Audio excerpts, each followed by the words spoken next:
each other.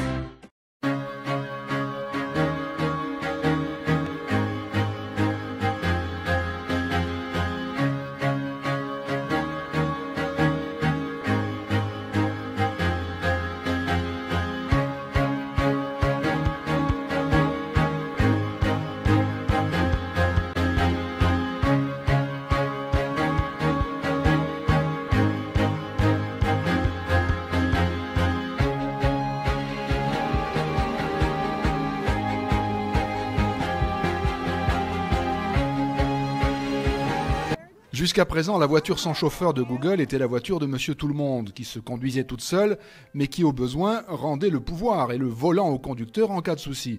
Là, il n'y a plus de volant, plus de pédale de frein, plus de pédale d'accélérateur. C'est la grande nouveauté.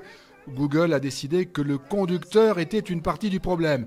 Il va trop lentement, il va trop vite, il est distrait, il téléphone, il envoie des mails. On supprime le conducteur. La voiture n'a que 2 sièges. Sur le tableau de bord, seulement un écran et 2 boutons. L'écran qui décrit la route façon Google Maps, un bouton marche arrêt et un bouton situation d'urgence. L'usager communique avec la voiture, avec son smartphone. Amène-moi à la gare. La voiture fait le reste en se frayant son chemin grâce à des capteurs et à des logiciels capables d'analyser plusieurs centaines d'objets à la fois, y compris le vélo qui arrive d'un chemin secondaire à 200 mètres. Vitesse maximale 40 km/h, rayon d'action 160 km.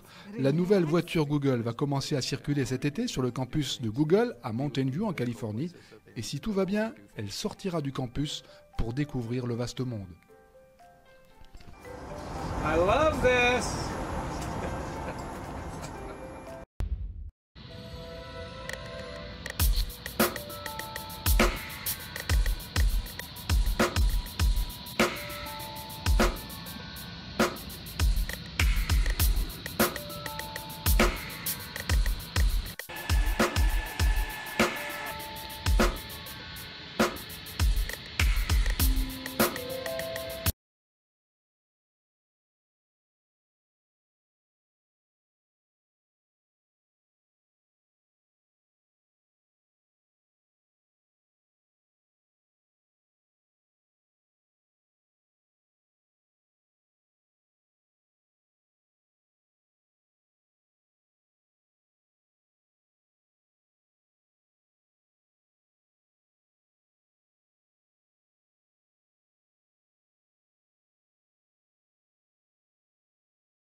Couverte de peinture au nom de l'expression artistique. Environ 40 femmes, seins nus, le corps peint et ne portant que des sous-vêtements, peuvent être vues sur les trottoirs de Times Square, attirant les visiteurs et tentant de les faire payer pour une photo souvenir. Ces femmes nues s'ajoutent à une liste de personnages costumés comme Spider-Man et Hello Kitty. Toutefois, le chef de la police et certains touristes sont exaspérés par ces femmes. Il est légal d'être nu en public à New York. On juge que ça fait partie du spectacle.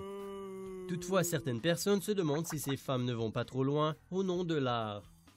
Un éditorial du 16 août paru dans le journal New York Daily News a demandé à la ville de reclasser Times Square comme un parc public, ce qui signifierait que la nudité serait toujours légale, mais qu'il serait illégal de poser pour de l'argent.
le gouvernement de Vladimir Poutine se préparait à tester Satan II. Il s'agit d'un missile nucléaire si puissant qu'il serait capable de détruire un pays de la taille de la France en une fraction de seconde. C'est tout simplement le missile le plus puissant jamais conçu, Satan II. Comme le relate Direct Matin, aucune technologie de défense antimissile n'est en mesure de l'arrêter. Son nom officiel est RS-28 Sarma, et il est aussi équipé d'une technologie furtive pour tromper les systèmes radars ennemis.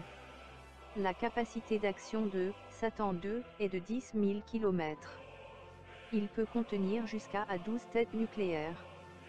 Dit autrement, ce missile nucléaire pourrait raser le Texas ou la France en quelques secondes, selon les informations de la télévision russe. La Russie souhaite tester Satan II cet été, afin qu'il puisse entrer en service en 2020.